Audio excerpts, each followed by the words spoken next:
കാര്യമാണ്. ശരി, മാത്രമല്ല 1999 വിജയ് മല്യയാണ് ശ്രീകോവിൽ സ്വർണം പൂച്ചത്. അന്ന് പക്ഷേ ഈ ശ്രീകോവിലിന്റെ സീലിംഗ് മാത്രമേ ഉള്ളൂ എന്നുള്ള സംശയം ഇപ്പോൾ ചിലർ ഉന്നയിക്കുന്നുണ്ടായിരുന്നു. ശ്രീകോവിലിന്റെ റൂഫ് പാത്രമാണോ എന്ന്. കാരണം വിജയ് മല്യയുടെ ഒരു പഴയ ഇന്റർവ്യൂ എടുത്ത് നോക്കുമ്പോൾ അദ്ദേഹം പറയുന്നുണ്ട് ഇങ്ങനെ ഈ ശബരിമലയിൽ ഇങ്ങനെ ശ്രീകോവിലിന്റെ റൂഫ് ഞാൻ സ്വർണം പൂശി കൊടുത്തു എന്നുള്ള കാര്യം. പക്ഷേ അതിൽ കൃത്യമായ വിവരങ്ങൾ വന്നിട്ടുണ്ട് എന്തൊക്കെയാണ് അന്ന് വിജയ് മല്യ സ്വർണം പൂശിയവയിൽ ഉൾപ്പെടുന്നത് എന്ന്. ശ്രീകോവിലിന്റെ മേൽക്കൂരയുണ്ട്, മേൽക്കൂരയിലെ 4 നാഗരൂപങ്ങളുണ്ട്, ശ്രീകോവിലിന്റെ സീലിംഗ് 2 ദ്വാരപാലക ശില്പങ്ങൾ, അതാണ് ഇപ്പോൾ വിവാദമായിരിക്കുന്ന ദ്വാരപാലക ശില്പങ്ങളും അതിലുണ്ട്. പിന്നെ കുറേയേറെ കാര്യങ്ങൾ, 2 കമാനങ്ങൾ, ശ്രീകോവിലിലെ കാണിക്കവഞ്ചി, ശ്രീകോവിലിലെ 3 കലശങ്ങൾ, ചുറ്റുമുള്ള ആനയുടെ പ്രതിമകൾ, ശ്രീകോവിലിൻ്റെ മുഖ്യ കവാടം, കന്നിമൂല ഗണപതി കോവിലിൻ്റെ കലശം, നാഗരാജ കോവിലിലെ കലശം, പിന്നെ ഭിത്തിയിലെ അയ്യപ്പചരിതം എഴുതിയ തകിടുകൾ, ഇത്രയും കാര്യങ്ങളാണ് അന്ന് 1999 സ്വർണം പൂച്ചത്. ഇതിൽ ഈ 2 ദ്വാരപാലക ശില്പങ്ങൾ അവയാണ് 2019 വീണ്ടും കോപ്പർ പ്ലേറ്റുകളാണെന്ന് പറഞ്ഞുകൊണ്ട് സ്വർണം പൂശാൻ എടുത്തത്. അപ്പോൾ കൃത്യമായ വിവരങ്ങൾ ശ്രീ റജി ലൂക്കോസ് വന്നു കഴിഞ്ഞു. ഇപ്പോഴും പക്ഷേ താങ്കൾ ഈ ഉണ്ണികൃഷ്ണൻ പോറ്റിയിലേക്കും ആ പീഠങ്ങളിലേക്കും ചുരുക്കുകയാണ് കാര്യങ്ങൾ. അതാണ് പ്രശ്നം. ഒരിക്കലുമല്ല, അങ്ങനെ ഞാൻ ചുരുക്കിയിട്ടില്ല. അങ്ങനെ ചുരുക്കാനാണെന്നുണ്ടെങ്കിൽ എനിക്ക് പല നിലപാടുകളൂടെ ആവർത്തിച്ച് പറയേണ്ട ആവശ്യമുണ്ട്. ഇവിടുത്തെ വിഷയം ഇതിന് പിന്നിൽ ഒരു രാഷ്ട്രീയ ഗൂഢാലോചനയുണ്ട്. ഞാൻ ഒരു കാര്യം ചോദിക്കട്ടെ, അത് പറയാനുള്ള അവസരം തന്നെ. ഈ 2019 ഈ ഉണ്ണികൃഷ്ണൻ പോറ്റി ഇത് കൊണ്ടുപോയി, വീണ്ടും ഈ ഭരണസമിതിയുടെ കാര്യത്തിൽ ഇത് കൊണ്ടുപോയെന്ന് പറയുന്നു. ഈ 2 സമയത്തും ഇതിനെ കൊണ്ടുപോകാനായിട്ട് അതിന്റെ പ്രഭ മങ്ങിയത് കൊണ്ട് അത് ക്ലാഡ് ചെയ്യാൻ വേണ്ടി കൊണ്ടുപോകാനായിട്ട് അനുമതി കൊടുത്തത് സ്വാഭാവികമായിട്ടും അതിന്റെ തന്ത്രിയാണ്. തന്ത്രി കൊടുക്കുന്നതൊക്കെ പോസിറ്റീവ് ആംഗിളിൽ തന്ത്രി അതിന് വേണ്ടിയിട്ട് വലിച്ചടിക്കരുത്. രണ്ടാമത് കൊണ്ടുവന്ന് ഇവരുടെ ഈ സാധനം അവിടെ എത്തിച്ചിട്ടില്ല എന്നുള്ളൊരു ഇയാൾ കാണാനില്ല എന്ന് പരാതി കൊടുത്തയാൾ ഉണ്ണികൃഷ്ണൻ പോറ്റിയല്ലേ? അപ്പോൾ അതിന്റെ പിന്നിലെ കൂടാലും എന്താ നിമിഷ നേരം കൊണ്ട് വി ഡി സതീശൻ പറഞ്ഞില്ലേ കള്ളന്മാരാണ് ശബരിമല ഭരിക്കുന്നത്. ഈ പ്രശാന്ത് എന്ന് പറയുന്ന മനുഷ്യനെ സഹിതം ഇന്ന് പ്രശാന്ത് പറഞ്ഞ മറുപടി എന്താ? ഒരു രേഖയോ ഒരു പേപ്പർ പോലും നോക്കിയിട്ട് കിട്ടുന്നില്ല എന്നാ പറഞ്ഞേ. അപ്പോൾ എവിടെ ആയിരുന്നു ഇത് തന്നെയല്ല, ഈ പീഠം എന്ന് പറയുന്ന ചെമ്പാണെന്ന് നിങ്ങളോട് ആരാ പറഞ്ഞേ? ഈ പീഠം ഉൾപ്പെടെയുള്ള വസ്തുക്കൾക്ക് മൊത്തം അതിന്റെ തൂക്കമാണ് പുറത്തു വന്നിരിക്കുന്നത്. അത്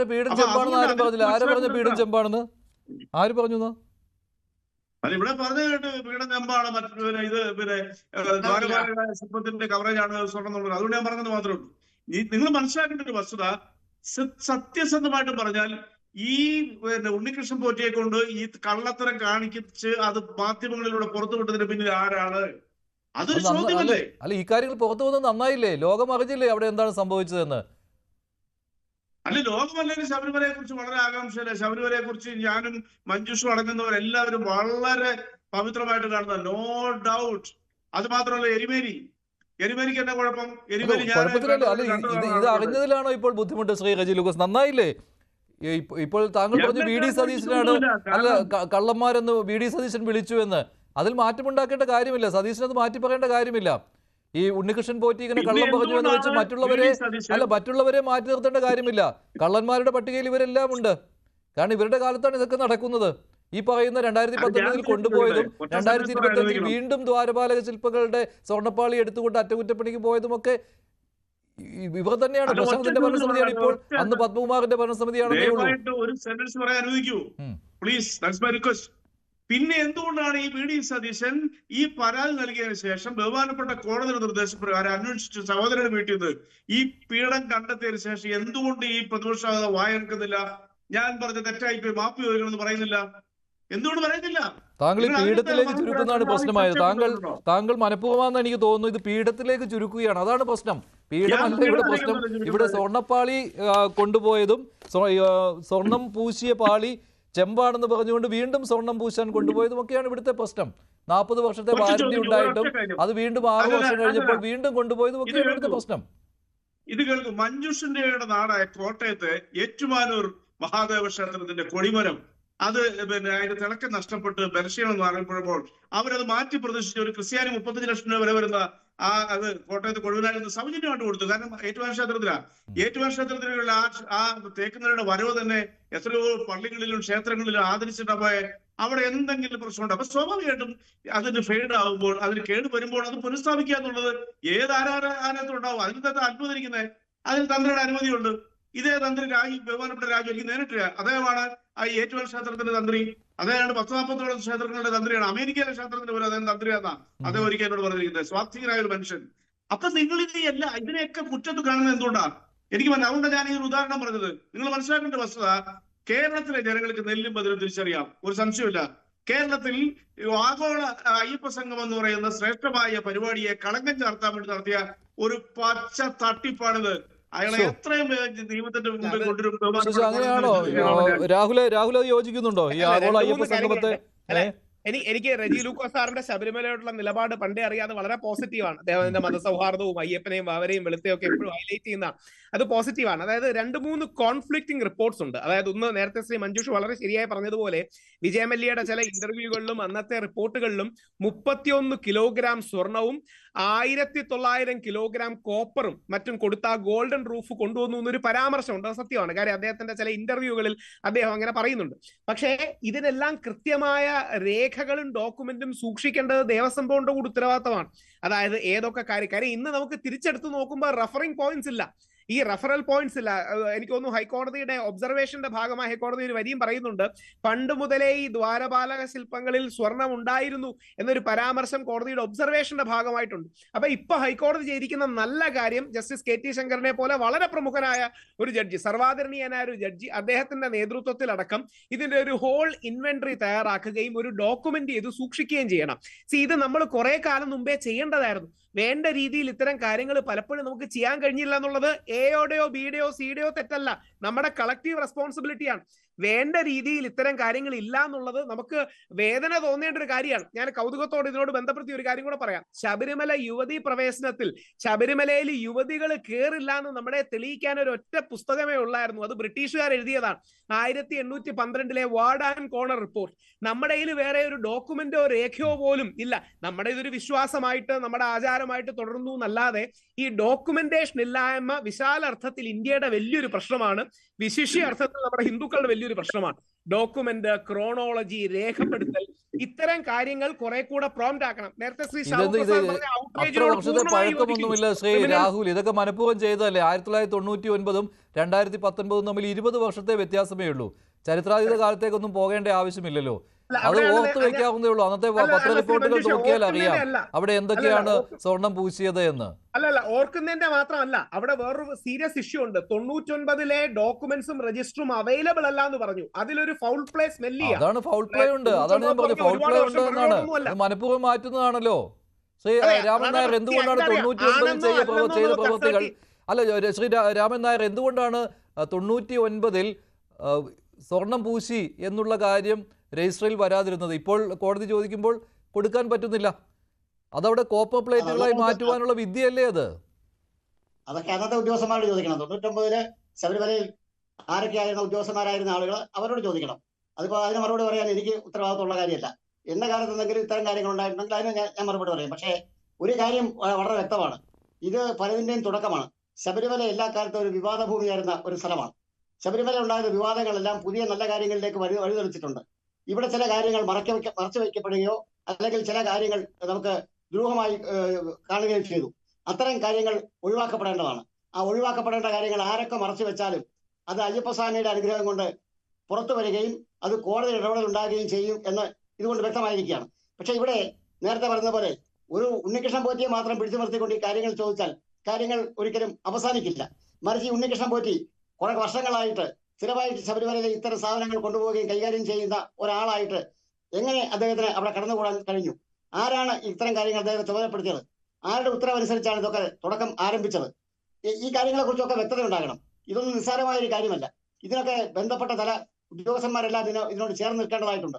അത്തരം ആളുകളുടെ ആ കാലത്തെ എന്തായിരുന്നു അവരുടെ അവസ്ഥ? തിരുവാഭരണ കമ്മീഷണറുണ്ട്, എക്സിക്യൂട്ടീവ് ഓഫീസർമാരുണ്ട്, വിജിലൻസ് ഉദ്യോഗസ്ഥന്മാരുണ്ട്. അങ്ങനെ നിരവധി ആളുകൾ ഈ കാര്യവുമായി ബന്ധപ്പെട്ട് പ്രവർത്തിക്കേണ്ട ആളുകളാണ്. ഞാൻ നേരത്തെ പറഞ്ഞ ഒരു കാര്യം കൂടി ഞാൻ പറയാം. വിജയ മല്യയ്ക്ക് ഈ കാര്യങ്ങൾ ശബരിമല സന്നിധാനത്ത് നിന്ന് ചെയ്യാമെങ്കിൽ എന്തുകൊണ്ട് ഇത് ശബരിമല സന്നിധാനത്ത് തന്നെ വെച്ച് ഇത്തരം കാര്യങ്ങൾ മാറ്റാൻ ഈ ദേവസ്വം ബോർഡിന് കഴിഞ്ഞില്ല? ഇത് അവിടെ വെച്ച് തന്നെ ആകാമായിരുന്നല്ലോ. ശബരിമല സന്നിധാനത്ത് വെച്ച് തന്നെ ഈ കാര്യങ്ങൾ വേണ്ട പരിഷ്കാരങ്ങൾ വരുത്താമായിരുന്നല്ലോ. അപ്പോ ഇത് കൊണ്ടുപോയത് തികച്ചും ശബരിമല സ്ഥാപനം അടിച്ചു മാറ്റുന്നതിന് വേണ്ടി ചെയ്ത ഒരു നടപടിയാണ്. ആ അടിച്ചു മാറ്റിയതിനെ അയ്യപ്പൻ കണ്ടുപിടിച്ചു. ആ അടിച്ചു മാറ്റിയ ആളുകളെ ഇനി അയ്യപ്പൻ വെളിയിൽ കൊണ്ടുവരും. അടിച്ചു മാറ്റിയ ആളുകൾക്ക് രക്ഷപ്പെടാനാവില്ല. അതാണ് ഈ പുതിയ ഈ സംഭവ വികാസങ്ങൾ തെളിയിക്കുന്നത്. ശരി, ശ്രീ ഷാബു പ്രസാദ്, ശ്രീ റെജി ലൂക്കോസ് ആവർത്തിച്ച് പറയുന്നുണ്ടായിരുന്നു അയ്യപ്പ സംഗമത്തിന്റെ ശോഭ കെടുത്തുവാനുള്ള ഒരു ഗൂഢാലോചനയായിരുന്നു ഇതെന്ന്. ശ്രീ ഷാബു, അതിനുള്ള താങ്കളുടെ മറുപടി. എന്റെ റെജി ലൂക്കോസ്, ഈ അയ്യപ്പ സംഗമം നടന്നത് കഴിഞ്ഞ ആഴ്ചയാണ്. ഇത് പ്ലാൻ ചെയ്യുന്നത് 1-2 മാസം മുമ്പാണ്. ഇത് 2019 ഇവിടുന്ന് കൊണ്ടുപോയ കഥയാണ് അവിടുന്നാണ് ഈ പറയുന്നത്. 2019 ഈ ക്ലാഡ് ആൻഡ് ഗോൾഡ് ഇവിടുന്ന് കൊണ്ടുപോയി അത് ചെമ്പായി മാറിയ കാര്യമായി പറയുന്നത്. അതായത് 2025 സെപ്റ്റംബറിൽ നടക്കാൻ പോകുന്ന അയ്യപ്പ സംഗമത്തിനെ അപകീർത്തിപ്പെടുത്താൻ 2019 ഗൂഢാലോചന നടന്നു എന്നൊക്കെ പറയുന്നതും നമുക്ക് ശരി. ഞാൻ മുമ്പേ പറഞ്ഞ പോലെ താങ്കളുടെ അയാൾ പരാതി നൽകിയതിന്റെ കാര്യം ഞാൻ പറഞ്ഞത് 5 ദിവസം മുമ്പ്. പ്രിയപ്പെട്ട അല്ല, ഈ പരാതിയുടെ അടിസ്ഥാനം എന്താണെന്നേ? ഇവിടെ നടന്ന ശുദ്ധ തട്ടിപ്പല്ലേ? ഈ കള്ളനെ കൊണ്ടുവന്നത് ആരാണ്? തട്ടിപ്പാണെങ്കിൽ കള്ളൻ എങ്ങനെയാ പരാതി കൊടുക്കുന്നത്? ഈ കള്ളന് കഞ്ഞി വെച്ചവൻ ആരാണ്? ഈ കള്ളന് കളിക്കാനുള്ള കളമൊരുക്കി കൊടുത്തത് ആരാണ്? നിങ്ങൾ എന്താണ് ഈ പറയുന്നത്? ഒന്ന് ആലോചിച്ച് നോക്കുന്നത്. കുറഞ്ഞ പക്ഷം താങ്കളെങ്കിലും ഒന്ന് സ്വയം കൺവിൻസ്ഡ് ആയിട്ട് പറയും. താങ്കൾ ഒരു സീസൺഡ് പൊളിറ്റീഷ്യനോ അല്ലെങ്കിൽ ഒരു സീസൺഡ് കമ്മ്യൂണിസ്റ്റ് ആണെന്ന് എനിക്ക് തോന്നുന്നില്ല. അങ്ങനെ ഒരു സീസൺഡ് കമ്മ്യൂണിസ്റ്റ് ആണെങ്കിൽ വളരെ ആത്മവിശ്വാസത്തോടുകൂടി വളരെ കൺവിൻസിംഗ് ആയ രീതിയിൽ കള്ളം പറയാൻ താങ്കൾക്ക് കഴിയുമായിരുന്നു. താങ്കൾക്ക് അത് കഴിയില്ല. താങ്കൾ അത്രത്തോളം ഒന്നും താങ്കൾ ഇതായിട്ടില്ല. താങ്കളുടെ അറിയാതെ താങ്കളുടെ നിഷ്കളങ്കത, ഞാൻ പറയുന്നത് കള്ളമാണല്ലോ, എനിക്കിത് പറയേണ്ടി വന്നല്ലോ എന്ന ആ ഒരു നിസ്സഹായാവസ്ഥയൊക്കെ താങ്കളുടെ വാക്കിലും മുഖത്തും ഒക്കെ കാണാൻ കഴിയുന്നുണ്ട്. അതാണ് ഇതിന്റെ അവസ്ഥ എന്ന് പറയുന്നത്. ഒന്ന് ആലോചിച്ച്, ഞാൻ ഇവിടെ പറയുന്നത് കിലോ കണക്കിന് സ്വർണമാണ് കാണാതാവുന്നത്. ബഹുമാനപ്പെട്ട രാമനാഥ് സാറിനോട് എനിക്കൊരു സംശയം ചോദിക്കാനുണ്ട്. സാർ, ഇവിടെ ഇതിനൊന്നും ഓഡിറ്റിംഗ് ഇല്ലേ സാർ? ദേവസ്വം ബോർഡിന്റെ ഓഡിറ്റിംഗ് കേരള ഹൈക്കോടതിക്കുള്ളതാണ്. ഇത്തരത്തിൽ മറ്റാളുകൾ ആരും ഒന്നും ചെയ്യാതിരിക്കാൻ വേണ്ടി ദേവസ്വം ബോർഡിന്റെ ഹൈക്കോടതി നേരിട്ട് നടന്ന ഓഡിറ്റിംഗ് ആണ് നടക്കുന്നത്. അതുകൊണ്ട് അല്ല, ഈ ഇയർലി നടക്കുന്ന ഓഡിറ്റിംഗിൽ ഇതൊക്കെ ചെക്ക് ചെയ്യേണ്ടതല്ലേ? നിശ്ചയമായിട്ടും. പക്ഷേ അപ്പൊ ഈ കാലങ്ങളിലൊക്കെ നടന്ന ഓഡിറ്റിംഗിന്റെ അവസ്ഥ എന്താണ്? 2019 ഓഡിറ്റിംഗ് നടന്നിട്ടുണ്ടോ ഇപ്പൊ അന്വേഷിക്കണം. എന്നാലേ നമുക്കത് മറുപടി പറയാൻ പറ്റുള്ളൂ. അതാണ് കാരണം 2019 മാത്രമല്ല, ഈ കഴിഞ്ഞ കാലങ്ങളിലൊക്കെ ഒന്നും ഓഡിറ്റിംഗ് നടന്നിട്ടില്ല. മനസ്സിലാക്കാൻ കേരള ഹൈക്കോടതിയാണ് ഓഡിറ്റ് ചെയ്യേണ്ടത്. ഹൈക്കോടതിക്കാണ് ഓഡിറ്റ് റിപ്പോർട്ട് കൊടുക്കേണ്ടത്. ഹൈക്കോടതിയാണ് ഇതിനെക്കുറിച്ച് തീരുമാനം പറയേണ്ടത്. അതെ, ശതകോടികളുടെ വരുമാനമുള്ള, ശതകോടികളുടെ ആസ്തിയുള്ള സ്വർണവും അതേപോലെയുള്ള വസ്തുക്കളും ഒരുപാട് സെന്റിമെന്റൽ വാല്യൂസും എന്തെല്ലാം ദൂരവ്യാപകം, എത്ര ഫാർ റീച്ചിങ് ആണെന്ന് ആലോചിച്ച് നോക്കൂ ഇതിന്റെയൊക്കെ കോൺസിക്വൻസസ്. അങ്ങനെയുള്ള ഒരു സ്ഥാപനത്തില്, അങ്ങനെ ഒരു മതസ്ഥാപനത്തില്, ഒരു ക്ഷേത്രത്തില് ഇമാതിരി തോന്നിവാസങ്ങൾ നടക്കുക എന്ന് പറഞ്ഞാൽ, എന്നിട്ട് അതെല്ലാം കൂടെ ഒരാളിലേക്ക് കെട്ടിവെക്കുക, എന്നിട്ട് അയാള് പരാതി കൊടുത്തപ്പോ അയാള് സംഭവം പിടിക്കപ്പെടുമെന്നായപ്പോൾ അയാൾ കൊണ്ട് കൊടുത്തു. എന്നിട്ട് അത് ആഗോള അയ്യപ്പ സംഗമത്തിന്റെ ശോഭ കെടുത്തി. ശോഭ ഉണ്ടെങ്കിലല്ലേ കെടുത്താൻ പറ്റുള്ളൂ. അത് വേറെ വിഷയം, പോട്ടെ. അറിഞ്ഞില്ലേ, സർക്കാരിനെ അപകീർത്തിപ്പെടുത്താനാണെന്ന് പറയുക. പ്രിയപ്പെട്ട റെജി ലൂക്കോസ്, താങ്കൾ ദയവീത് ഇങ്ങനെയുള്ള ഫ്രോഡ് കേസുകളിൽ ഇങ്ങനെ മാധ്യമങ്ങളിൽ വന്നിരുന്ന് ഇങ്ങനെ ചാവേറാവരുത് പാർട്ടിക്ക് വേണ്ടിയിട്ട്. താങ്കളോടുള്ള സ്നേഹം കൊണ്ട് ഞാൻ പറയുകയാണ്. ശരി, ഞാൻ അവസാനിപ്പിക്കുകയാണ്. സമയം കഴിഞ്ഞു, അതുകൊണ്ടാണ്. നന്ദി ശ്രീ ഷാബു പ്രസാദ്, ശ്രീ ജി രാമൻ നായർ, ശ്രീ രാഹുൽ ഈശ്വർ, ശ്രീ റെജി ലൂക്കോസ് ഈ ചർച്ചയിൽ പങ്കെടുത്തതിന്. ശബരിമലയിലെ ദ്വാരപാലക ശില്പ വിവാദം നടന്നത് വൻ തട്ടിപ്പോ എന്നായിരുന്നു ചോദ്യം. അതേ എന്ന് 94% പ്രേക്ഷകർ. അവസാനിക്കുന്നു. നന്ദി, നമസ്കാരം.